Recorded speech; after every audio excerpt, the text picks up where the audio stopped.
그런 거 많이 물어보세요. 미국이 사상 최고치 경신을 하는데 지금 너무 고점 아니냐. 그럼 저는 이 이야기를 드리는 편이에요. 언제나 사상 최고치 경신을 했다. 내가 김밥 장사를 한번 해보려고 주변에서 투자해줄까? 투자해줄까? 투자해줄까? 잘 돼요. 그러면 진짜 VC에서 오케이 체인 한번 내자. 투자가 자연스러운 나라니까 끊임없이 혁신성장할 수 있는 기업들이 나올 수 있는 환경이라고 저는 생각을 해서.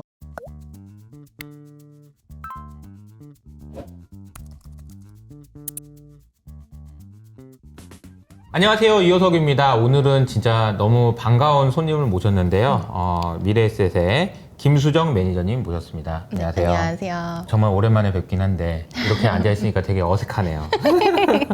사실은 맞아요. 제가 SK증권에 있을 때 저희 팀원이었어요. 맞아요. 너무 똘똘하게 이렇게 옆에서 이렇게 너무 잘하는데 그때도 이제 ETF를 가지고 와 팀장님 이런 게 있어요 블랙락에서 어떻게 사실은 저한테 블랙락을 제일 알려준 친구가 이 친구예요. 그래서 블랙락의 레리 핑크라는 사람이 있는데요. 맞아요. 막 이러면서 이 사람이 뭐 채권 ETF를 만드니까 이렇게 되고요. 막 이런 얘기를 저한테 해주고 엄청나게 많은 가르침을 주셨던 팀원이 있었는데 이제 어느덧 이렇게 책을 쓰셔가지고 나왔습니다. 제가 기분이 너무 좋더라고요. 이 책을 보고. 그래서 나는 ETF로 돈 되는 곳에 투자한다. 이 책 제목도 그렇고 너무 좋아요. 이제는 작가님이라고 불러야 되나? 그냥 대충 부르세요. 네. 그래도 저희 채널에 처음 나오셨으니까 네. 인사 한번 하시죠. 네, 안녕하세요. 지금 미래에셋 자산운용 소속에서 일을 하고 있고 요번에 책을 써서 요번에 출연하게 된 김수정입니다. 네. 근데 제가 김수정님. 뭔가 직함을 제 스스로 붙이기가 약간 애매한데 왜요? 김수정, 보통 나가면 제가 김수정 매니저입니다라고 얘기를 네, 하는데 네. 그냥 편하게 생각해 주시면 될 것 같습니다. 네, 오늘은 그렇게 나온 게 아니니까. 네. 오면서 이제 들어오면서 팀장님 그러더라고요. 그래서 나는 대표야. 나 이제. 제 입에 대표님이 너무 안 붙어서. 그러니까 이제 아직은 대표가 이제 팀장님 옛날에 했던 그 옆자리였잖아요. 또 맞아요. 그리고 옆에 그래가지고 앉아있어가지고. 항상 이제 이런저런 얘기 되게 많이 했었는데요.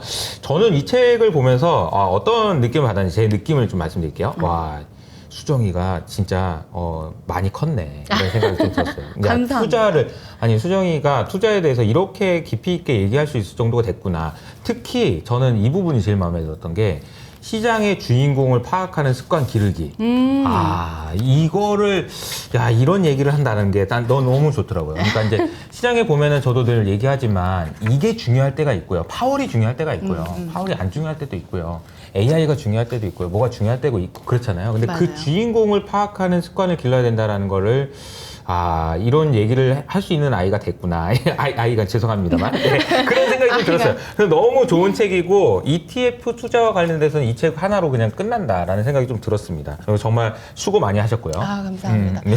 정말 영혼을 갈아 넣었어요. 영혼을 갈아 넣었어요? 네. 네. 책 쓰시면서 소감 한 말씀 해주세요. 어땠어요? 일단 저는 책을 쓰자라고 요청이 오셨을 때 내가 감히 책을 이런 생각을 사실 하기는 했고 그리고 이걸 어떻게 구성을 짜야 될까도 굉장히 고민을 많이 했고 사실 쓸 때는 너무 고통스러워서 그냥 빨리 끝내고 싶다 이런 생각이 진짜 많았는데 쓰고 나니까 너무 뿌듯한 거예요. 그쵸. 그래가지고 혼자 이제 내 아이 같죠? 내 자식 같고. 너무 뿌듯하고 이제 막 사진도 막 혼자서 막 찍고 막 교보문고 가서 막 찍고 막 네. 이거 반응이 좋더라고요, 생각보다. 그런가요? 그래요? 다행입니다. 자, 그러면은 제가 이제 질문을 좀 드려볼게요. ETF인데 김수정에게 ETF란? 저한테 ETF는 제 그냥 커리어 내내 있었던 친구 같아요. 정말 친구 친구 같아? 같아요. 그리고 솔직히 말씀드리면 같이 커온 느낌이 굉장히 커요.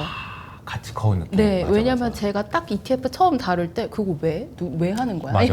이런 얘기 팀장님도 맞아. 팀장님 저한테 하신 건 아니고 같이 있었을 때 같이 들었잖아요. 맞아. 저희가 그거 왜 하는 거야? 그런 거를 하는 애도 있어? 뭐 이런 느낌이었죠. 맞아요. 그런 거 하는 애널리스트가 어딨어? 약간 이렇게 했었는데 지금은 이제 국내 시장 규모만 100조가 넘어가고 이러니까 되게 같이 성장해온 너무 오래된 친구 같은 느낌이에요. 야, 근데 그냥 질문을 드렸는데 너무 좋은 대답이다. 친구 같은 느낌. 근데 김수정 연구원님도 이제 그 사실 업계 경력이 막 엄청나게 길진 않잖아요. 그렇죠, 길진 않죠. 이제 젊고 어리기 때문에. 그래서 그럼에도 불구하고 그때부터 ETF가 조그만 했었는데 지금은 너무나도 커진 그런 시장이 됐었고 그 과정에서 본인도 그렇고 ETF도 성장했다라는 건데 제가 이 책에서 나온 내용 중에서 ETF 투자가 빛나는 순간 세 가지. 이 표현 너무 좋더라고요. ETF가 언제 빛나요? 어때요? 일단 첫 번째로는 경제가 조금 불확실할 때, 경기가 그렇게 좋지 않을 때 빛난다고 저는 개인적으로 생각을 하는데, 왜냐면은 아시겠지만 경제가 안 좋을 때는 하방이 좀 많이 뚫려 있는 느낌이 들어요. 튼튼하지 않아서. 그쵸. 그래서 떨어질 때 너무 많이 떨어져서 아하. 과도하게 하락했다라는 아하. 말이 많이 나오는 시기가 경제가 튼튼하지 않을 네. 때인데, 사실 지금은 경제가 회복 국면이기는 하지만 예전에 비해서 그렇게 튼튼한지는 사실 약간 물음표라고 생각을 하기는 해요. 그래서 경제가 튼튼하지 않을 때 ETF가 좋은데, 일례를 들어드리면 2022년도에 테슬라가 또 이제 변동성이 너무 높아져가지고 마이너스 50% 마이너스 60%를 맞아요. 찍었을 때 비슷한 컨셉, 당연히 잔여 종목보다는 이제 변동성이 낮아요, ETF가. 그래서 그렇게 경기가 안 좋을 때는 단일 종목에 대한 리스크를 좀 분산하기 위해서 ETF로 투자하시면 어떨까. 테슬라가 60% 떨어질 때 비슷한 류의 전기차 ETF 같은 경우는 32% 정도 떨어지거든요. 그래서 뭔가 분산 투자의 역할을 할 수 있을 때 좀 빛나는 것 같고, 두 번째는 제가 제일 좀 매력적이라고 생각하는 포인트인데, 혁신 성장의 주인공이 누구인지 모를 때. 저도 이게 너무 맞다고 생각해요. 이게 누가 이길지 모르잖아, 진짜. 맞아요. 그러니까 지금처럼 누가 이기느냐에 따라서 게임이 완전히 바뀌는 그런 판에서 누가 이길지 모르는데 네. 네가 아무리 공부해봐 아냐? 아무리 진짜 똑똑해도 똑똑해도 맞추는 게 쉽진 않아요. 오히려 반대로 똑똑할수록 못 맞출 수도 있어. 그럴 수도 그렇잖아요. 있어요. 그래서 그럴 수도 누군지 있어요. 모를 때 지금이잖아, 딱. 지금이죠. 예를 들자면 또 어떤 예를 들자면 저는 조금 과거로 돌아가서 스마트폰의 내용을 좀 책에 담았었는데, 스마트폰을 제일 먼저, 저희가 알고 있는 형태의 스마트폰을 제일 먼저 출시한 회사는 이거 근데 모를 것 같은데 샤프라는 회사가 있어요. 아하, 애플이 전자사전 아니고. 샤프. 네. 그 샤프라는 회사가 2001년도에 스마트폰, 지금의 형태 스마트폰을 만들었고, 애플이 2009년도에 출시를 했는데, 그때 당시에 노키아가 그 핸드폰 시장에서 가지고 있던 시장 점유율이 50%였거든요. 그리고 본인들도 하겠다라고 얘기를 했었고, 그때 당시에 블랙베리, 너무 역사 속 맞아요. 블랙베리 맞아요. 나오고, 그 다음에 삼성전자랑, 그때 당시에 저도 몰랐는데 2011년도에 마이크로소프트도 핸드폰을 만들었더라고요. 맞아요. 근데 이제 그 모든 것들이 지금은 사라졌는데, 그때 애플과 삼성이 양강 체제를 구축할 것이라는 것을 모두가 다 알았을까? 그거는 사실 저는 많은 사람들이 애플에 대해서 셀 리포터를 썼던 거를, 그때 당시에 썼던 거를 봤기 때문에. 맞아요. 그래서 만약에 그때 당시에 ETF를 만들었다면 이렇게 만들었을 거예요. 룰을 정할 때 스마트폰 향 매출이 있는 기업, 그 다음에 룰 넘버 1, 그 다음에 두 번째로 스마트폰을 사업 계획서에 뭐 하겠다 혹은 뭐 계획이 있다 이렇게 발표한 기업들, 이런 식으로 룰을 짜겠죠. 근데 그러면 당연히 노키아나 이런 회사들 들어가는데 애플과 삼성이 같이 들어가고 시가총액 가중 방식으로 들어가겠죠. 그러면 시간이 지나면 지날수록 애플과 삼성이 그 ETF 안에서 비중이 커져요. 네. 그러면 결국에 이 두 개의 기업의 수익률을 먹는 거죠. 당연히 단일 종목으로 애플 딱 찍어서 투자한 거보다는 당연히 못 하는데, 이상한 종목을 딱 찍어가지고 그냥 영원히 회복하지 못할 정도는 아닌 거죠. 마이너스 되는 것보다야 플러스로 어느 정도를 먹을 수 있는 그런 상품이지 않을까. 주인공이 누군지 모를 때. 근데 이제 점점 시간이 지나면서 내 포트폴리오에 그 ETF를 담고 있으면 주인공이 보여요. 시가총액이 점점 올라가고 관련된 주가가 오르고 이런 애들 보입니다. 그러면 그 종목에 대한 비중을 늘리시면 돼요. 그래도 늦지 않다고 봐요. 너무 초기에는 아직 잘 모르겠으니까 ETF를 투자해놓고 이제 좀 보는 거죠. 어차피 내 포트 수익률과 같이 보면서 거기 PDF 보면서 보다가 얘가 내가 봤을 때 주인공이 될 것 같다. 그러면 그 종목을 좀 더 사시고. 저는 그럴 때 좀 유용한 툴이라고 생각을 해요. 그러네. 제가 옛날에 SK증권에 있을 때도 미국에 새롭게 출시된 ETF들 맨날 정리해가지고 맞아요. 네, 다니고 그랬는데, 테슬라가 그때가 몇 년도였죠? 팀장님? 2020년. 그쵸, 2020년이었죠. 대박이었죠, 그때. 2020년에 그때 당시에 제가 미국에 상장된 ETF들 막 보고 레리핑크 얘기하는 거 막 보고 이러는데, 테슬라가 안 들어가 있는 ETF가 없는 거예요. 모든 ETF 출시가 약간 다 그쪽으로 몰리는 거예요. 그래서 저는 그 이유 때문에 저는 테슬라를 막 얘기하고 다니고 그리고 그랬었어요. 그때 ESG 얘기가 ESG 얘기 나왔으니까. ESG 얘기 나왔는데 테슬라 빠져놓고 어떻게 얘기할래? 맞아요. 이런 레리핑크가 나 느낌이었죠. ESG 밀 거야. 그런데 당연히 좋은 거지. 그런 것들을 같이 볼 수 있는 툴로도 사용할 수 있다라고 저는 생각을 하거든요. 우리가 이제 뭐 스마트폰 혁명 뭐 이런 얘기를 하잖아요. 이제 혁명 그러면은 저는 이제 비유를 프랑스 대혁명 이런 거 얘기하는데, 왜냐면 프랑스 대혁명 할 때 그 루이 16세인가요? 그 모가지가 댕강 날아갔잖아요. 맞아요. 그러니까 이제 기존의 왕이었던 사람이 그냥 모가지가 댕강 날아갈 정도로의 천지개벽을 혁명이라고 하는 거야. 그러니까 이제 보면은 스마트폰도 아까 말했던 노키아가 그냥 왕이었는데 그냥 댕강 날아간 거예요. 댕강. 맞아요. 그러면서 커지는 것이 어마어마하게 더 커지는 거고. 근데 이거 누가 이길지 어떻게 하냐는 거죠.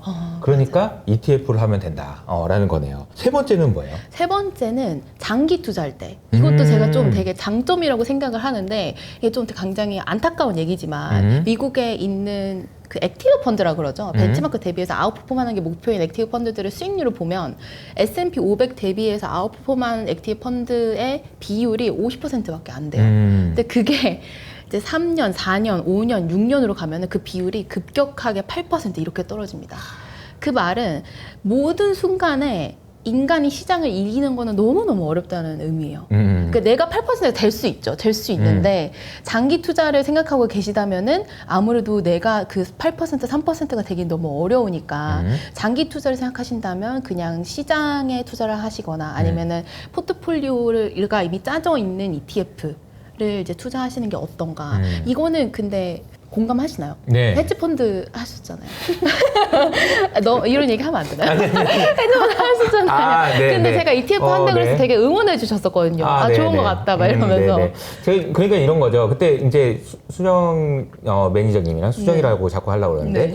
그때 이제 얘기했던 얘기가 떠오르는데 액티브가 이긴다. 뭐 패시브가 맞아요. 이긴다. 그렇게 한참 뭐 얘기하던 한참 얘기하고 막 시절이었는데. 그랬었잖아요. 왜냐면은 저도 헤지펀드 하면서 4년 동안 어떻게든 이겨보려고 발버둥을 쳤었는데 잘 안 되기도 하고 그래서 이제 나오긴 했지만 시장을 보면 볼수록 겸손해지는 것 같아요. 정말 겸손해진다. 겸손해지는 것 같고 아무리 공부를 하고 그래도 시장을 이길 수 있냐. 근데 시장을 이길 수 있냐인데 장기적으로 이길 수 있냐는 다 다른 얘기잖아요. 또 다른 문제입니다. 그래서 이기기 어렵다라는 측면. 그리고 이제 결국은 이게 우리가 복리의 그 혜택을 보기 위해서는 장기 투자를 해야 되는데 장기 투자하기가 너무 어려워. 이기려고 달라들어서는 장기 투자하기가 너무 어렵다. 이게 좀 문제인 것 같아요. 앞서 말씀하셨던 ETF 때문에 ETF는 그동안 어쨌든 분산이 어느 정도 돼 있기 때문에 변동폭이 작고 그게 저는 이제 장기 투자할 수 있는 이유이기도 한 것 같거든요. 왜냐면 너무 변동성이 크면 마음이 안 돼가지고 팔아버리게 된단 말이야. 그게 아니고 그냥 가져가기 위해서는 또 필요하기도 하고요. 그렇죠? 그런 것 같네요. 자, 이게 그래서 ETF가 빛나는 시점을 이야기를 해보면 ETF를 해야 되는 이유가 너무 명확해지는 것 같아요. 이제 요즘 시대는 ETF를 안 하시는 분이 별로 없을 정도로 이제 많이 하게 됐긴 했는데 우리가 투자를 할 때 ETF로 투자를 한다고 했을 때 장점과 단점에 대한 이제 명확한 이해가 좀 필요할 것 같거든요. 이런 장점이 있지만 이런 단점도 있어요. 보통 이제 있어요. 단점이라는 걸 얘기를 해줘야 또 이게 또 부합받으니까요. 네네. 단점부터 말씀을 드리면 일단 ETF라는 상품 자체가 주식이 아니라서 유동성이 정말 많이 떨어질 때가 있습니다. 네, 실질적으로 이거 매매를 하시는 분들을 위해서 쓴 책이기 때문에 저도 ETF 매매를 하는데 매매를 할 때 이게 내가 사고 싶은 가격에 못 살 때가 있고 네네. 내가 팔고 싶은 가격에 못 팔 때가 있어요. 그래서 LP라는 존재가 존재하기는 하지만 LP, 유동성을 공급하는 유동성을 리퀴디티 공급하는 프로바이더입니다. 네, 증권사가 이제 리퀴디티를 프로바이드를 하긴 하는데 그게 내 성에 안 찰 때가 많아요. 그 정도로 큰 손이 됐단 말이에요. 아니요. 네네. 그게 아니라 그렇게 더 많이 사는 게 아니라 이렇게 막 거래가 따다다다 돼야지 그치, 내가 원하는 그치. 가격에 사고 원하는 가격에 팔 수가 있는데 이제 그거는 주식 대비해가지고 좀 단점이라고 저는 봐요. 그리고 괴리율이 벌어져요.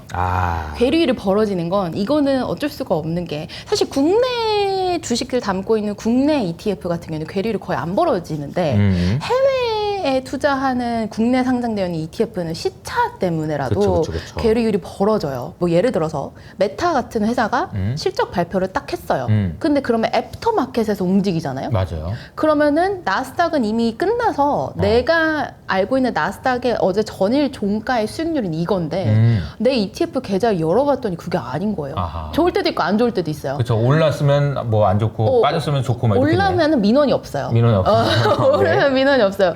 근데 어저께 나스닥 나는 오른 걸로 봤는데 오늘 아침에 내 ETF는 왜 떨어져 있냐 이렇게 문의 주신 분들이 있는데 애프터마켓에 나스닥 선물 가격이 국내 상장되어 있는 해외형 ETF에 반영이 되기 때문에 그것도 플러스 그리고 환율이 엄청 난리였을 때도 그게 반영이 돼서 이게 완벽하게 똑같지 않아서 괴리율이 벌어질 수도 있고 그리고 저희가 뭐 추석 연휴인데 미국은 안 쉬어요. 맞네. 그러면 또 그때 괴리율이 벌어지거든요. 그런 부분들은 사실은 단점이라기보다는 인지를 하고 계셔야 되는 되는 거고 아하. 그때 거래를 너무 열심히 하시지 말고 좀 기다렸다가 아하. 괴리율이 좁혀지면 거래하시는 게 좋은 거고 괴리율이 2자릿수로 벌어지는 경우가 있어요. 그거는 투자를 거의 안 하시는 게 좋은데 아하. 언제 그런 일이 벌어지냐면 러시아 전쟁 터졌을 때 러시아 전쟁 터졌을 때 국내에 상장돼 있는 러시아 지수 추종하는 ETF 괴리율이 한 29%로 벌어졌었거든요. 그러면 그때 근데 그건 잘 모르겠고 일단 사시는 분들이 있는데 그건 저는 지양하셔야 된다고 봅니다. 네, 그거는 안 돼요. 그래서 그 두 개가 가장 큰 단점이지 않을까. 실질적으로 매매를 하실 때 네. 그렇게 생각을 하고 당연히 이것도 펀드를 상장시킨 거기 때문에 운용 수수료 같은 게 나와요. 그래서 단일 종목으로 국내 종목을 매도하시는 분들 입장에서는 그것도 살짝 단점이라고 생각할 수는 있겠죠. 수수료 비싸다 네. 이렇게 생각할 수 있는 거니까요. 네네. ETF가 어쨌든 펀드를 상장시켜 놓은 그런 상품이라고 네네. 볼 수 있기 때문에 생기는 문제가 아닐까. 왜냐면은 얘네들은 얘네들끼리 움직이는데 얘네들 움직이는 것만큼 움직이게 해야 되는데 해줘야 되죠. 그 중간에서 열심히 이렇게 뭔가 이렇게 만드는 애가 있어야 맞아요. 되는 거고 그게 안 되면 이제 괴리가 벌어지는 거지. 괴리가 벌어지죠. 얘는 이렇게 되는데 얘는 왜 이렇게 되냐 이렇게 벌어지는 거고 이거 괴리율이 있다라는 사실을 모르고 있으면 낭패를 볼 수 있다. 그런 생각을 하셔야 된다는 거고요. 우리 갑자기 이제 얘기하다 보니까 옛날 생각나네요. 그때 저 처음 이제 왔을 때 그때 유가 마이너스 갔었잖아요. 맞아요. 그러니까 그게 딱 유가 이런 마이너스 케이스인 갔던 거잖아. 요 유가 케이스예요. 마이너스일 때 ETF가 어떻게 됐는지 막 이런 거 있잖아요. 그때 거래를 그냥 좀 하지 말았어야 돼. 하지 말았으면 좋겠어요. 제가 그런 이렇게 거. 얘기하는 게 맞는지 모르겠는데 그때 그냥 가만히 그럴 때는 네, 그냥 네. 괜히 너무 그냥 마이너스까지 갈 정도로 ETF에 이제 왜곡 현상이 이제 생길 수도 있다는 거예요. 생길 수가 있습니다. 펀드니까. 맞아요. 그때 제가 이제 김수정 연구원님한테 물어봤던 그 질문이었는데 ETF가 너무 커져가지고 ETF발 위기가 오는 거 아니냐 그거에 대해서도 한번 물어본 적이 그때 있었잖아요. 자료 썼었죠. 맞아, 엄청 자료를 두꺼운. 썼잖아, 그래서. 그때 연준에서 낸 논문을 그러니까 내가 물어봐가지고 난 너무 궁금한 거지. ETF 이렇게 커지면 만약에 사람들이 ETF를 팔아버리면 한 ETF를 번에 다 매도가 파니까 판매가 되는구나. 나오고 그래도 막 너무 안 좋아지는 거 아니냐 이런 생각이. 맞아요. 그래서 그 의문을 저희만 가지고 있는 건 아니고 아하. 미국의 연준도 맞아, 똑같은 맞아. 생각을 가지고 있었고 그래서 그때 그 논문을 읽고 제가 자료를 썼었던 기억이 나요. 맞아. 네, ETF 리스크가 뭐 그때 제목은 기억 안 나는데 아무튼 그런 걸 썼었는데 그때 당시에 연준이 얘기를 했었던 건 그때 연준도 연준이고 저도 약간 공감을 했던 부분은 뭐냐면 이게 큰 애들만 계속 커지는 그런 게 그쵸. 좀 맞아요. 더 다 만들어. 왜냐면 S&P 500과 나스닥 100이 전 세계적으로 제일 큰 ETF인데 그 지수에 들어가느냐 마느냐에 따라서 이 종목으로 몰리는 자금의 규모는 어마어마하게 차이가 나요. 그러니까 이제 그 안에 들어가면 오케이 사는 거고 사는 못 들어가면은 죽는 거야. 그러니까 100등이냐 101등이냐에 따라서 너무 내 달라지는 기업이 거죠. 받을 수 있는 돈의 액수가 공 하나가 뭐예요? 아예 천지 차이가 나요. 그래서 그런 부분들에 있어서도 약간 시장에 미치는 영향이 대형주가 계속 좋고 막 가는 애들만 가고 약간 이런 것들에 왜곡 현상이 생긴다. 왜곡 현상이 생길 수 있다. 그리고 버블 같은 거를 만들어낼 수 있다. 왜냐면 전 세계적으로 작은 플로우를 보면 ETF를 매도보다 매수가 훨씬 더 많아요. 누가 매도하겠어? 그걸 공매도 하는 것도 맞아요. 아니고. 공매도 하는 것도 아니고 그러니까 계속 쌓이기만 하는 거예요. 그리고 커지는 애들이 계속 커지니까 뭐 예를 들어서 미국에 상장돼 있는 스파이란 S&P 500 ETF를 사요. 그러면은 기관이 이만큼 들어오면 오르겠죠? 그럼 그거 오른 거 보고 다른 사람들도 역시 S&P 500이야 이러면서 더 사요. 그럼 또 오르겠죠?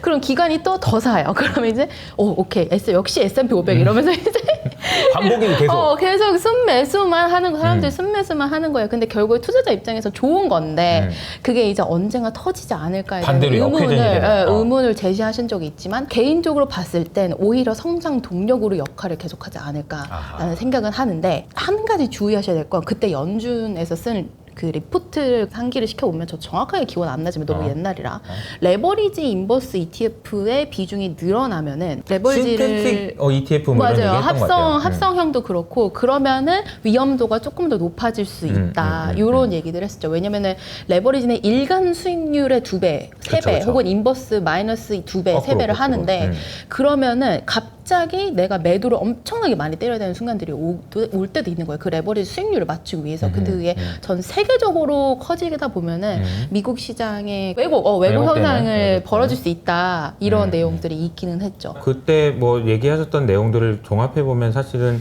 합성 ETF라고 하고 그러니까 파생 상품이 들어가거나 파생이 레버리지가 들어가거나. 껴있는 그런 상품 같은 경우에는 문제가 될 수 있다라고 했었는데 지나놓고 보면은 그런 걱정도 사실은 기우였던 게 그런 애들이 잘 안 되더라고요. 그런 ETF들이. 잘 안 커져요. 그죠? 그래서 문제가 생길 레버리지, 때까지 그러니까 가지 않아요. 가지 않아. 가지 않아요. 그것도 신기하죠. 가지 않아요. 그러니까 인버스 ETF를 사람들이 되게 좋아하긴 하지만 그 ETF의 AUM이 그러니까 이제 펀드 규모가 커지기가 어렵겠더라고요. 왜냐면 그게 잘 안 돼. 네. 그러다 특히 보니까 미국은 제가 지금 그때도 말씀드렸었는데 블랙락과 스테이트 스트리트는 네. 레버리지 인버스를 안 내요. 왜냐면은 SEC에서 너네 하지 마. 아하. 라고 얘기를 해서 그러니까 알고 있어요. 아. 레버리지 인버스가 너무 커지면 시장에 왜곡 현상이 일어날 수 있다는 본인들이 알고 있기 때문에 제일 큰 블랙락과 스테이트 스트리트라는 벤가드 그 세 가지 세 개 회사는 레버리지 인버스를 하지 마라고 얘기를 한 걸로 제가 알고 있습니다. 그렇군요. 그래서 없을 거예요 아마. 네. 너무 재밌네요. 그래서 드렉시온 이런 애들만 이제 막 3배 막 맞아요. 이렇게 그러니까 보면은 3배, 내는 거죠. 4배 막 이런 거 있잖아요. 근데 그 가장 유명한 운용사들은 안 합니다. 미국은.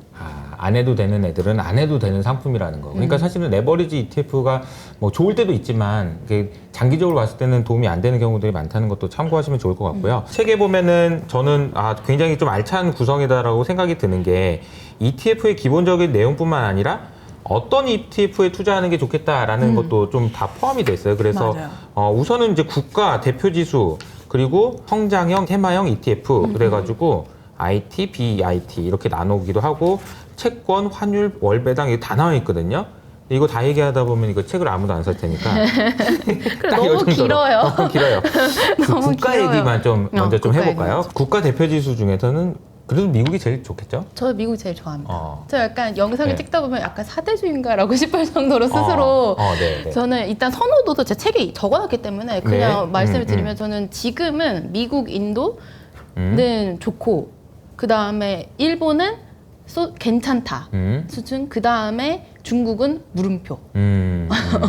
솔직하게 제 책에도 써 있어요. 네네. 왜 내가 그렇게 생각을 한국은 하는지를. 아예 평가 외인가요? 제가 국내를 원래도 안 봤어요. 아시죠? 원래 안 보더라고. 국내를 안 네. 봤어요. 원래도 안 보고 이 책에도 없어요. 그래서 국내 시장 얘기가 없어요. 코멘트 하지 않겠다. 코멘트 no 하지 comment, 않겠다. not rated로 이렇게 얘기하. 미국이 좋은 건 알겠어. 근데 얼만큼의 비중으로 가져가는 게 좋을까? 그러니까 어느 정도나 좋아요? 저는 미국을 좋아하는 이유는 S&P 500가 나스닥 100이니까 좋아하는 이유부터 말씀을 드리면 이거 뭐 S&P 500에 뭐 EPS가 어쩌고 뭐 이런 거 떠나서 저는 미국에서 오래 살기도 했지만 미국이라는 나라를 한번 생각해 보면 자본주의가 근간인 나라거든요. 맞아요. 근데 자본주의가 근간인 나라라는 건 기업들의 자율성 그 다음에 발전성, 성장성이 크다는 거예요. 미국은 아시겠지만 기업들이 정치인한테 돈을 정말 주고 로비를 하는 게 합법입니다. 로비스트란 직업이 있잖아요. 맞아요. 그래서 법을 바꿀 수 있을 정도로 기업들의 영향력이 커요. 어허. 그런데 기업들의 영향력이 커야 기업들이 주인공인 시장이 많이 펼쳐질 수 있는 나라라고 생각을 해요. 근데 기업들이 주인공이어야 투자자들은 좋아요. 계속해서 성장을 하고 그 다음에 맞아요. 투자를 하고 새로운 걸 만들어내고 이러고 이거는 제가 책엔 쓰지 않았는데 제가 좀 와닿게 설명을 드리고 싶어가지고 예시를 들어드리는데 제 친구가 스탠포드를 다니거든요. 근데 거기 스탠포드 MBA가 미국 최고잖아요.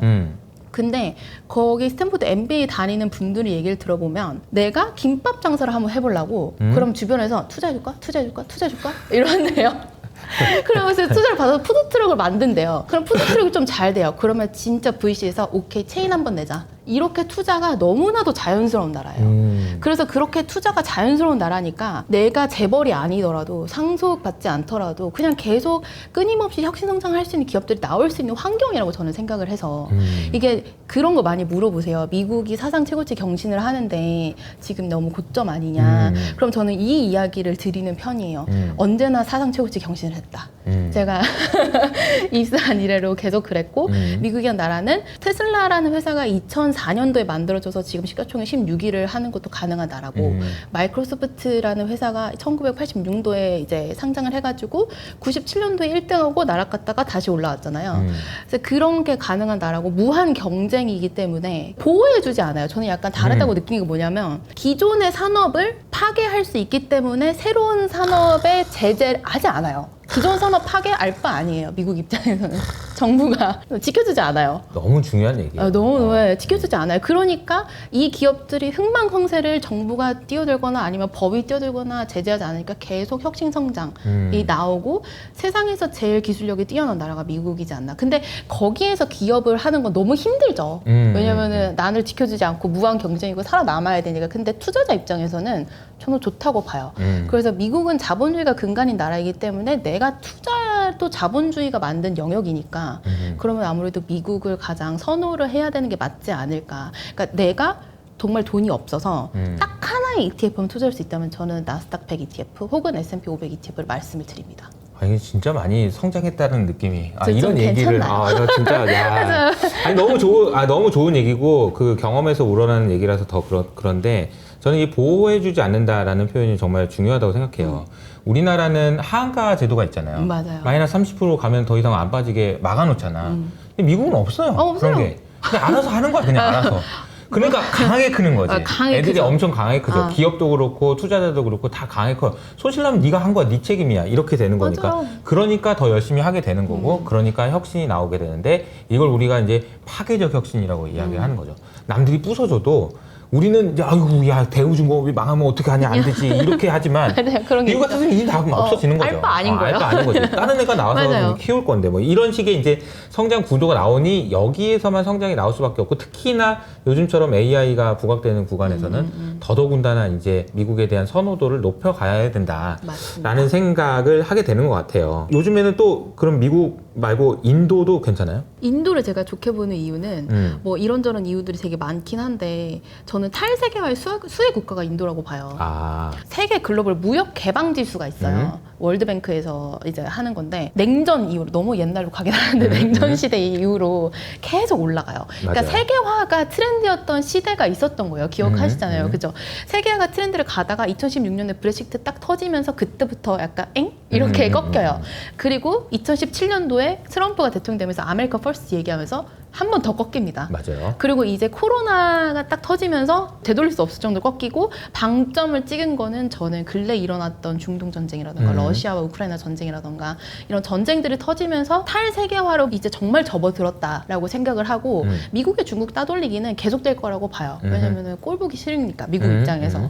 근데 세계 공장 역할은 누군가는 해야 되잖아요. 맞아요. 그러면은 인구가 많고 그게 싸고 그다음에 인도의 총리는 메이크 인 인디아를 본인 스스로 엄청나게 외치는 사람이기 때문에 세계 공장의 역할을 우리가 할게 라고 얘기를 하고 중국에서 인도로 공장을 이전하는 기업들한테 세금 혜택을 줍니다. 그 정도로 인도는 중국의 눈치를 보지 않고 내가 중국의 역할을 대신하겠다라고 얘기를 하고 있어서 지금 인도가 인구도 중국을 뛰어넘었고 성장성도 되게 좋고 이번에 IMF에서 분기마다 발표하는 세계 경제 전망 거기에 보면은 국가별로 경제 성장률을 그 전망을 하잖아요. 근데 국가별로 제가 그 페이지를 딱 보면은 미국 상향, 인도 상향, 나머지 다 하향. 막 이렇게 되어 있어요. 근데 그런 거를 보더라도 인도에 대한 거는 굉장히 매력적이다라고 판단을 하고 있고 그리고 제가 좀 더 찾아보니까 인도 기업들이 좀 더 튼튼해진 것 같다는 생각이 들더라고요. 왜냐하면 아다니 사태도 그렇고 이번에 모디 총리가 그 3년임을 하는데 압도적이지 못했다는 이유로 당일날 5% 떨어지는 걸 제가 실시간으로 막 보고 막 맞아요, 그랬거든요. 맞아요. 근데 다음날 바로 다 반등을 했는데 그러면 이거는 기업들이 튼튼해야지 되는 건데 왜 언제 이렇게 신흥국 기업들이 튼튼해졌을까를 제가 찾아보니까 인도 기업들이 코로나19 때 정부 보조금을 받잖아요. 그럼 그걸로 부채를 다 갚았어요. 기업들의 부채율이 2010년도 이후로 최저치예요. 그래서 생각보다 인도의 기업들은 굉장히 튼튼합니다. 그렇군요. 그리고 앞으로 그 인구 구조가 아시겠지만 인구 구조는 모래시계형이 제일 별로고 맞아요. 다이아몬드형이 제일 예뻐요. 그래 경제 성장률도 그렇고 소비도 많이 하고 생산도 많이 할 수 있는데 그 다이아몬드형 구조를 가질 것이라고 예상되는 거의 유일한 나라가 인도이지 않을까라고 저는 생각을 합니다. 인도가 좋다는 거는 너무 이제 공감을 많이 할 수 있는 그런 내용인 것 같고 이제 이야기는 인도라는 나라가 좋다라는 건 오케이. 근데 앞서 말씀하셨던 미국이 좋은 이유로 얘기할 때 미국의 기업이 좋다는 거잖아요.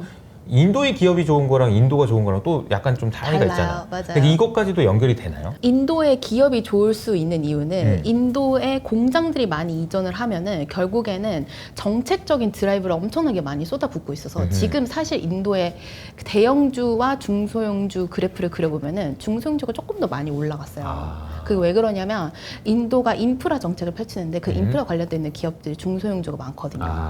그리고 내수 소비재도 되게 좋아요. 왜냐면은 인도가 정책적으로 소비를 증진을 하고 있는 정책을 펼치고 있거든요. 그러니까 인도가 부국해지면 부국해질수록 인도 정부는 그 돈을 이제 기업들을 살리는데 엄청 쏟아붓겠다는 거를 의지를 내비치고 있는 거죠. 그래서 결국엔 인도 기업들이 같이 좋아질 수 있는 그런 그림이다라고 생각을 하고 있습니다. 근데 기업들의 힘이 미국처럼 정부도 이기고 막 중앙은행도 이기고 이 정도냐 그건 아니고요. 그쵸, 그쵸. 정부의 힘이 세요. 왜냐면 신흥국들은 보통 다 정부의 힘이 세잖아요. 맞아요. 근데 정부가 지금 도와주고 있다는 게 저는 키포인트라고 봅니다. 정부가 아주 지금은 기업들을, 인디아스 신기업적으로. 타임이다 이러면서 엄청 시장 친화적이기 때문에 기업들한테 되게 보조금 혜택도 많이 주고 이런 상황이다라고 봐주시면 됩니다. 제가 많이 인도에 살고 있으면 기분 좋을 것 같아요. 그러니까 뭔가 우리나라 출신이 영국에 가서 옛날에 우리나라 식민지였던 영국에 가가지고 총리를 하고 있고 인포시스 사위잖아요. 그리고 그러니까 인포시스 사위고 인포시스 사위잖아요. 그러니까 우리로 따지면은 뭐 삼성전자의 사위쯤 되는 맞아요, 사람이 맞아요. 일본에 가서 일본 중앙은행 총재를 하고 있는 그런 느낌인 그런 거죠. 느낌인 거죠. 그리고 막 GDP도 역전해버리고 막 지금 뭔가 와 국뽕이 차오르네 뭐 이런 얘기를 인도에 계신 분들이 할 수 있을 것 같은데 사실 인도에 있는 사람들이 진짜 머리가 너무 똑똑하잖아요. 너무 비상하죠. 네. 지금 막 구글 뭐 막 다 인도계잖아요. 인도계잖아요. 맞아요. 그러니까 인도에 대한 기대감도 가져보는 게 너무 필요할 것 같다라는 생각이 들기도 하고요. 일본, 중국은 안 물어볼게요. 일본까지만 물어볼게요. 일본이 사실은 작년부터 해가지고 해외 투자자들 사이에서 인기 되게 많았다가 인기 되게 많았죠. 요 근간에 조금 좀 식는 것 같거든요. 맞아요. 버리는 느낌이 어때요 이게 일본은? 사실 저는 일본은 엄청나게 좋게 보진 않아요. 근데 이제 문의도 많이 들어오기도 했고 그 다음에 투자 저서에서 일본을 다룬 책이 그렇게 많지가 않더라고요. 왜냐면 잃어버린 30년이 너무 길었던 거예요. 맞아. 그리고 지금 이제 결국에는 일본의 성장 동력은 사실 이제 책에 이제 뭐 일본, 뭐 환율, 뭐 중앙은행 약간 이제 아베가 죽으면서 좀 이제 증시가 좋아진 것 같긴 한데 근데 그런 것들 다 떠나서 결국에는 일본 증시가 좋을 거면 일본 반도체가 좋아야 되거든요. 지금 일본 증시를 끌어올린 게 사실 밸류업 프로그램보다도 일본 반도체가 끌어올린 거란 말이에요. 그래서 일본의 그 디스코라는 회사가 상장 이래 제일 주가가 높고 막 이런 것들이 굉장히 많이 펼쳐졌었는데 그러면은 이 일본 반도체가 앞으로도 괜찮을 것이냐라고 물어보신다면 일본의 반도체 장비 업체들은 세계 1등입니다. 그리고 이거를 이길 수가 없고 그 다음에 앞으로 AI를 얘기를 많이 하셨는데 맞아요. AI는 정말 섬세한 반도체가 필요해요. 완전 똑똑한 애를 만들어야 되잖아요. 그래서 불순물 하나 뭐 하나 얇기도 엄청 얇아야 되고 다다다닥 쌓아 올려야 돼가지고 일본 장비 업체들의 중요도는 훨씬 더 올라가고 있다라고 반도체 업계에서는 평가를 많이 합니다.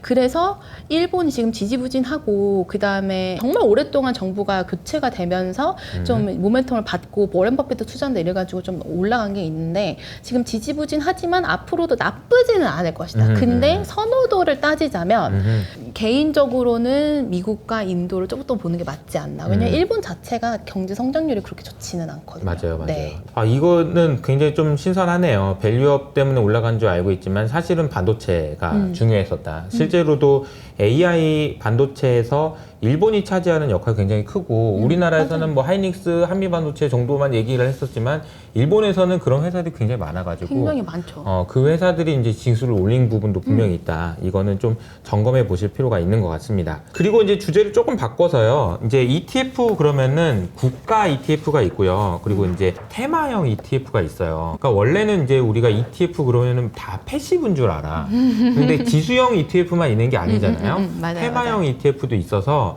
이런 테마 이런 걸 만들어내는 게 또 이제 그 자산 운용사들의 역할 맞아요. 아니겠습니까? 저의 역할입니다. 빙그레 우유, 뭐 바나나 우유, 흰색 우유 뭐 이런 것처럼 신제품을 어떻게 더 예쁘게 만들어내느냐 이런 거 하고 있는 거 아니겠어요? 맞아요. 원래 바나나는 하얗다까지 뭐 그러니까, 그죠? 그렇게 만들고 있습니다. 저희가 하는 역할입니다. 그래서 김순영 연구원님이 가셔가지고 여러 가지 뭐 얘기를 많이 하고 뭐 상품 만들고 하는 것도 있었겠지만 지금까지 했던 것 중에서 제일 기억에 남는 게 있어요? 제 기억에 남는 ETF 저는 사실 그 회사를 들어갈 때부터 제 최애 ETF는 정해져 있었어요. 뭐예요? 미국 테크 탑 10. 제일 처음에 가서 가자마자 쓴 첫 번째 자료가 미국 테크 탑 10 자료였어요.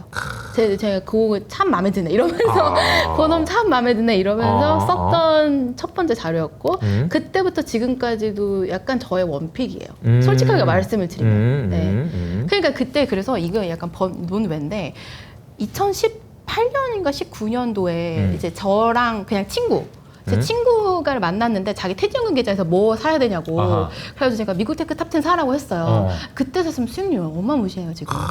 왜냐면 작년에만 80% 올랐거든요. 작년에만? 네. 엄청나게 올랐네요. 그리고 올해 네. 또 30% 올랐거든요. 네. 그러니까 그 친구가 2019년도에 투자를 했으니까 걔가 이제 자기 결혼 곧 하는데 너무 고맙다 저한테. 그래서 그래 잘됐다 이러고 그냥 말하는데 축의금 안 줘도 되냐? 뭐 이러면서 그거를 물어볼 걸 그랬어요. 물어볼 거예요. 아무튼 그런 일화가 있었습니다. 그래서 어쨌든 ETF 시장에 대해서 이제 지수가 아니고 이제 테마형, 섹터 뭐 이런 ETF들도 맞아요. 굉장히 요새 많이 나오고 있는데 연구원님 보시기에 최근에 좀 주목해야 되는 거 이제 미국 테크 탑 10 얘기해 주셨고 또 뭐가 있을까요? 일단 저는 그 선호도를 제가 책에 써놨는데 선호도를 말씀을 드리면 일단 미국 테크 탑 10은 다 얘기하면 책 안 보는 거 아니에요? 아 그래요? 네, 저는 몇 개만 얘기할게요. 다 얘기하지 말고. 알았어요. 네. 일단 저는 미국 반도체 얘기를 가장 첫 챕터로 제가 정했어요. 왜냐하면 관심이 많으시기도 하고 지금 AI를 봤을 때 되게 얘기를 많이 하시고 대표님 생각나시는지 모르겠는데 네. 저한테 AI 대학원가라고 그래서 제가 가서 맞아. 졸업했어요. 올해 2월에. 아 진짜요? 네. 그래서 제가 뭔가 다르다. 시킨 대로 하는 애는 달라 역시. 그래서 제가 진짜? 그래가지고 AI가 이렇게 회자가 되는데 저는 그때 딱 졸업을 했거든요. 그래서 지금 들어가려면 절대 못 들어갈 것 같고 그때는 그렇게까지 많은 분들이 지원하지 않았어서 제가 이제 갈 수 있었던 제가 거예요. 이런 정도입니다. 제가 이제 미래를 보는 눈이 있어요.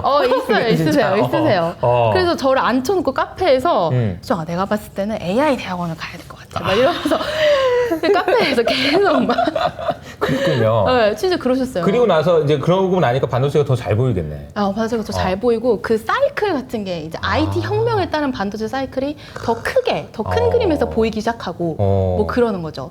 그래서 제가 반도체를 가지고 온 이유는 1990년대부터 IT 혁명, 그 PC, 그 다음에 뭐 스마트폰, 그 다음에 뭐 데이터 센터 이런 일들이 있을 때마다 반도체 출하량이 10배 혹은 그 이상씩 늘어났던 게 있는 거예요. 이제 그 정도의 그림 볼 수 있는 건데 그럼 AI는 어느 정도일까? 이제 가서 교수님한테 물어보고 이제 막 거기서 논의해보고 막 이런 걸로 제가 내린 결론은 10배 혹은 그 이상이다. 최소 10배다. 최소 10배다. 그래서 결국에는 AI 반도체가 좋을 것이고 그럼 그거에 대한 수혜는 미국 반도체가 제일 많이 보지 않을까. 그 다음에 이제 밸류체인이기 때문에 전 세계적으로 밸류체인이 있잖아요. 그렇기 때문에 거기에 포함된 대만, 한국, 일본 이런 것들은 이제 책 보시면 될 것 같고 저는 결국에는 반도체 내용을 가장 첫 번째 다뤘고 미국 반도체를 가장 먼저 말씀드렸던 이유는 AI의 수혜를 가장 먼저 볼 것이고 이미 근데 보고 있는 것 같아요. 맞아요. 제가 집필을 하면서 너무 날아가서 이거 어떡하지? 막 이러면서 네, 근데 앞으로도 많이 남아 있다라고 생각을 하고 지금 시점으로 봤을 때도 그렇게 봐주시면 될 것 같고 그리고 한 가지만 더 말씀을 드리면은 반도체가 하나에 100만 원이라 그러면 그 중에서 30만 원의 가치를 하는 건 시스템 반도체거든요. 그럼 그 시스템 반도체의 65%는 다 미국이 가지고 있어요. 그래서 여기까지만 말씀드리고 나머지는 책 읽어보세요. 딱 떨어지네요. 그러니까 이제 사실 이런 거예요. 우리가 만약에 반도체를 투자해야 되는데 우리나라 기업에만 투자할 수밖에 없는 그런 상황이라면 뭐 하이닉스가 더 좋아, 삼성전자가 더 좋아를 얘기를 해야 되겠죠. 근데 우리는 그럴 필요가 없잖아. 그럴 필요가 없어요. 미국에 있는 어떤 기업도 어세서블 하거든. 투자가 가능해요. 손만 내밀면 저녁에 이렇게 하면. 그러니까 사실은 이 ETF란 비클이 그러니까 상품이 우리가 얼마나 큰 혜택을 주는 거예요. 이거 없었으면 뭐 해야 될지도 모르겠고 어떻게 해야 될지도 모르겠는데 이 상황을 통해서 이제 투자를 할 수 있으니까 너무 좋은 거죠. 그래서 반도체를 처음에 얘기해 주셨고 한 개만 더 얘기해 주실까요? 한 개만 더 말씀을 드리면은 일단은 AI 제가 대학원을 다녔으니까 그때 챗GPT 딱 나왔을 때 제가 진짜? 교수님 그 토론을 엄청나게 많이 했었어요. 그때 제가 다니고 있을 때였거든요. 그래서 저희 학교에서 막 대토론 막 이러면서 어떻게 저걸 만들었을까 막 이러면서 그런 걸 했었는데 제가 그때 물어봤던 질문이 챗 GPT는 뭐가 많이 다른가요? 였어요. 근데 그때 교수님들이 했던 게 아니 별반 그렇게 다르지 않는데 마케팅을 되게 잘했어. 라고 그런 얘기를 하셨어요. 많이 아시는 분들일수록 그렇게 이제, 많이 아시는 분들은 그렇게 얘기를 하는데 근데 저는 이제 투자의 입장으로서 그럼 얘네들이 가지고 있는 특징은 뭘까 생각했을 때 챗 GPT나 생성형 AI는 그때 교수님 저한테 말씀 주셨던 게 한 가지를 잘하지 않아. 걔네는 여러 가지를 적당히 할 뿐이야. 그래서 저는 그 적당이라는 단어에 꽂혀가지고 적당히? 근데 적당히 하는 거가 사실 돈 벌거든요. 이게 뭐냐면 이게 기업의 입장에서 말씀을 드리면 투자자 입장에서 말씀을 드리면 생성형 AI는 적당히 잘하는데 그 적당히 잘하는 거를 그러니까 못하지만 않으면 여기저기 다 어플라이 할 수 있는 거예요. 뭐 예를 들어서 이루다 같은 친구들은 이상한 말을 하니까 얘네들이 결국에는 세락을 했었던 건데 챗 GPT는 이상한 말을 하지 않아요. 그러니까 적당히 다 앵간치 잘하는 거예요. 그러니까 이미지도 만들고 뭐도 만들고 엑셀에도 더했다가 여기에도 어도비도 더했다가 그러니까 기업들이 돈을 벌 수 있게 만들어진 AI다라고 저는 그 적당이라는 단어가 라고 생각을 했습니다. 그리고 그것도 물어봤어요. 그럼 얘네는 어떻게 이렇게 수많은 걸 라벨링을 했나요? 그런데 그때 그 대토론장에서 비밀스러운지는 아닌지 모르겠지만 그때 얘기를 하셨던 게 마이크로소프트에서 이 오픈 AI랑 같이 프로젝트를 굉장히 오랫동안 진행을 했는데 사실 이게 인간의 손을 거치지 않고 이 정도 라벨링을 하는 거는 처음에는 그래도 라벨링이 들어가긴 해야 되거든요. 그래서 제가 들었던 건 그 교수님들이 얘기해 주셨던 거는 그 아프리카나 이렇게 인건비가 싼 데다가 몇천 명을 해가지고 마이크로소프트 투자를 많이 해주니까 몇천 명을 해서 몇 년을 라벨링을 하고 그 다음에 딥러닝으로 가고 이렇게 했다라고 들었어요, 저는. 일단 뭐 그건 근데 이게 비하인드 스토리고. 라벨링이라는 게 이제 무슨 내용인지 제가 약간만 부연 설명을 드리면 이런 거예요.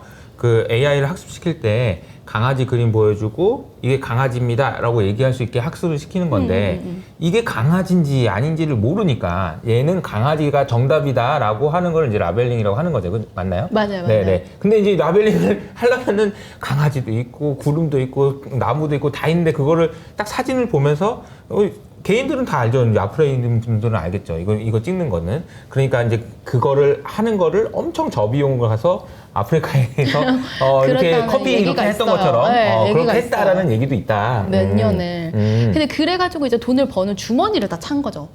미국 기업들이. 그리고 저는 그 미국 그 빅테크 테크탑10을 말씀드렸던 이유가 그 하버드 논문 보면은 2019년에 왜 되는 기업들만 될까? 이런 주제로 쓴 논문이 있어요.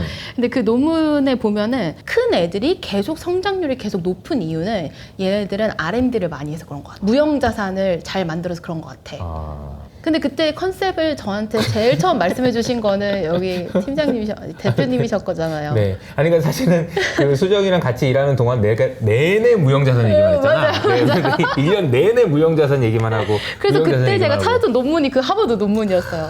그러니까 그때 비슷한 근데 그 현상이 지금도 여전히 계속되고 있는 것 같아요. 계속되고 있죠. 금리가 높아지는 과정에서 아닌가 했었는데 계속 가는 것 같아요. 계속되고 있죠. 그래서 결국에는 되는 애들이 되고 AI 같은 경우에는 데이터 많은 사람이 그냥 이기는 게임이잖아요. 맞아요. 더더군다나. 데이터 많고 그 다음에 자본 많고 이런 애들이 이기는 게임인데 위너 테이크스 올 시장이지 않을까. AI는 그렇게 전개되지 않을까. 근데 위너 테이크스 올이더라고 하더라도 갑자기 혁신적인 기술을 가지고 나오는 친구들이 나올 수 있겠지만 그거는 저희가 지금 당장 찾기는 어려우니 맞아요. 그래서 AI 관련되어 있어서 가장 수혜주들을 모아놓은 ETF는 뭘까라고 저한테 질문을 주신다면 저는 미국 빅테크 ETF를 말씀을 드리고 싶고 그다음에 AI 그 대학원 다니면서 한 가지만 더 말씀을 드리면 그 AI가 겨울봄 가다가 지금 저는 거의 여름으로 왔다라고 생각하거든요. 근데 그 여름에는 이제 기업들이 돈을 벌고 여름에서 겨울로 가진 못해요. 그러니까 여름에서 봄이 왔다가 다시 여름이었다가 이런 식으로 진행돼서 결국엔 AI 시대가 쭉 펼쳐지지 않을까라는 게 저의 생각입니다. 네, 아직 끝이 아니다. 아직 끝이 아니고 거의 시작에 가깝다. 뭐 이런 거네요. 위너 텍스 올이라는 얘기를 오후에 촬영하신 분도 그 얘기를 똑같이 하셨는데 이제 디지털 경제를 이야기하시면서 그러니까 제가 이거는 조금만 비유로 부연 설명을 드리면 옛날에 이제 이마트가 처음 생겼을 때 이마트가 정말 기세 좋게 성장을 하긴 했지만 슈퍼마켓은 계속 있었거든요. 그리고 편의점도 계속 있고요. 이유는 아주 간단해. 여기까지 이마트까지 가는 게 힘들어서예요. 이마트까지 가기 힘드니까 옆에 있는 데 가서 편의점에서 사고 그런 거거든. 근데 이게 왜 이 얘기를 하냐면은 왜 디지털 경제는 위너 테이크스 올이냐면은 여기서 여기까지 갈 필요가 없어요. A라는 게 있고 B라는 게 있어. 근데 여기서 여기로 가는데 요거 하나 하면 돼. 이거 하나 하면 되거든. 그러니까 굳이 이게 더 좋으면 이걸 쓸 이유가 하나도 없는 거예요. 그러니까 위너가 다 갖는 거 게임이에요. 원래부터 다 갖는 게임인데 AI는 더 심한 거죠. 더 심한 거. 더 심한 거죠. 그러니까 사실은 이게 더더군다나 이제 우리나라가 AI와 관련된 우리나라에 있는 기업이 위너가 되면 너무 좋겠지. 너무 좋겠죠. 너무 좋죠. 그러면 그러기를 바라고. 근데 그럴 가능성보다는 미국에 있는 어떤 기업이 위너가 돼서 다 가져갈 가능성이 지금으로서는 더 높으니 이제 그런 생각을 할 수 있지 않나라는 생각이 저도 들었거든요. 근데 말씀하신 대로 우리가 큰 애들이 더 좋다.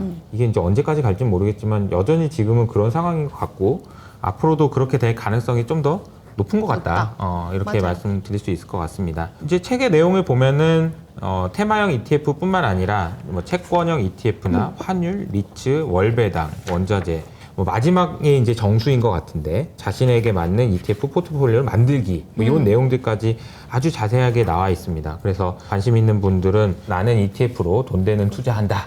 김수정 지음 이 책을 저희 민망한데? 같이 너무 이렇게 민망한데? 했던 너무너무 뿌듯합니다. 여러분 저희 그리고 이런 책을 여러분들한테 소개해 줄 수 있다는 것도 저도 너무 기분이 좋아요. 왜냐면 만약에 이제 그 아무리 같이 일했더라도 책이 이게 별로다 야 이러면은 모르겠는데 너무 좋은 책을 가져오셨고 기쁜 마음으로 여러분들에게 소개하니까 한번 관심 있는 분들 밑에 있는 댓글을 통해서 봐주시면 좋을 것 같고요. 오늘 이제 처음 나왔으니까 다음번에 또 재밌는 얘기 있으면은 또 한번 나오세요. 네, 많이. 재밌는 얘기 네네. 들고 나오겠습니다. 오늘 처음 이제 그 출연하신 소감 한마디 하면서 마무리할까요? 저희 효친님들한테 한 말씀 하시죠. 효친. 네, 효친입니다. 효친. 아, 효석 친구들. 네. 네. 효치님들 만나 뵙게 돼서 너무 영광이었고 감사합니다. 제가 이런 거 잘 못해요, 팀장님. 아, 그래요? 알았어요. 그럼 더 이상 안 하는 걸로. 자, 책을 많이 사주세요. 뭐 이렇게 하는 걸로. 네, 하겠습니다. 자, 그러면 끝까지 시청해주셔서 감사드리고요. 저희는 다음에 또 인사드리도록 하겠습니다. 감사합니다. 네, 감사합니다.